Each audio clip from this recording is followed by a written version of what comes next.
Sa ibang balita, isa sa pinal ng gobyerno at ng CPP-NPA-NDF sa loob ng 60 araw ang mekanismo para sa pagpapatupad ng bilateral ceasefire. Ito ay bahagi ng pagpapatupad sa mga requirement sa pagbuo ng kasunduan sa makakaliwang grupo. Si Joy Gumatay sa detalye.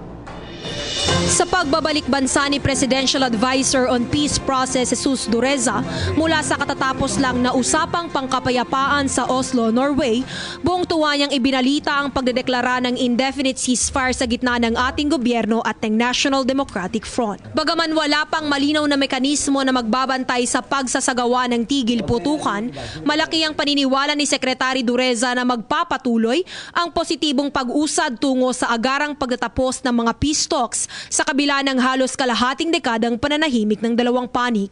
Wala nang timelines muna. But what is very important for everyone to know is that within 60 days from now, or from that signing, 2 days ago, both sides will have to complete the mechanisms that will make it a bilateral interim ceasefire. Sa muling pakikipagpulong ng kalihim kay Pangulong Rodrigo Duterte, irerekomenda nito ang pagdedeklara ng amnestiya upang tuluyang mapalaya ang mga political prisoners na miyembro ng NDF. Ito ay bilang pagtalima pa rin sa napagkasunduan ng dalawang panig tungo sa pagtatapos ng lahat ng uri ng pakikipagdigma sa bansa.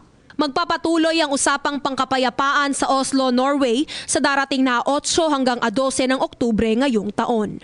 Ngunit habang naghihintay sa petsang ito, binanggit ni Secretary Dureza na magsasagawa ang dalawang panig ng ilang pang pagpupulong sa bansa. Ito ay upang mabilis at matagumpay na malagdaan ang isang buo at komprehensibong kasunduan sa loob ng 9 hanggang 12 buwan.